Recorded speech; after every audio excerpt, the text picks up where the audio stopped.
La toison. La toison, une autre façon de faire de la fiction.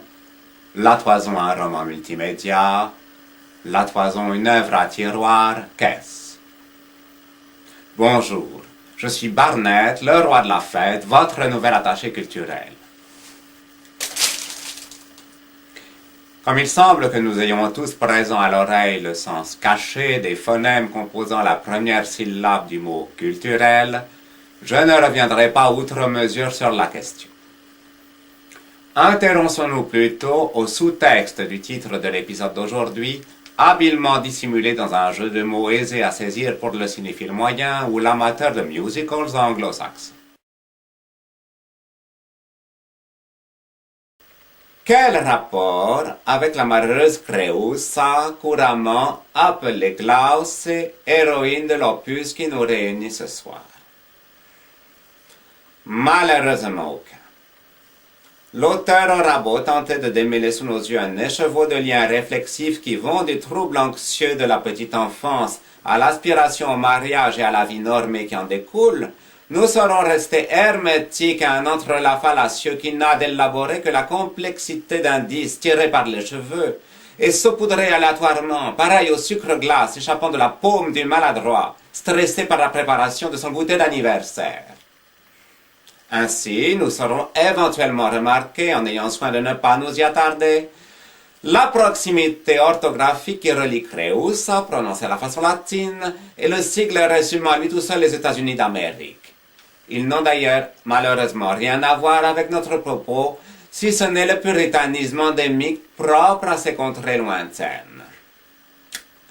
Si nous décidons d'aborder le personnage à la française, Cruz, nous faisons évidemment référence aux assiettes du même nom dans lesquelles nous avons usage de laper notre soupe, tant chez les nantis que dans les basses couches de la société. Seuil en deçà duquel une boîte de conserve, ou simplement débarrassée de son opercule de métal, une brique de carton déchirée en son coin marquée ouverture facile peut bien suffire. Glauce, donc Maria Chasson, est atrocement tuée par les flammes vengeresses de la robe maudite offerte perfidement par Médée, au contact duquel elle périt avec papa. Elle n'aura fait qu'une courte apparition dans la légende qui nous occupe, visant à réanimer cette toison qui, fut un temps, fut la parure d'un animal caracolant plein de vie, rappelons-le. Mais revenons à Glauce ou Cruz ou Creusa.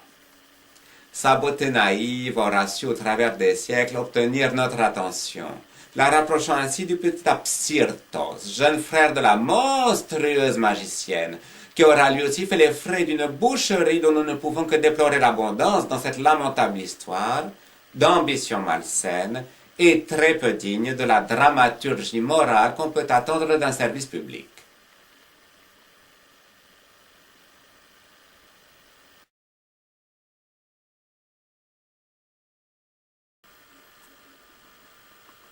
Ça va comme ça? Ok.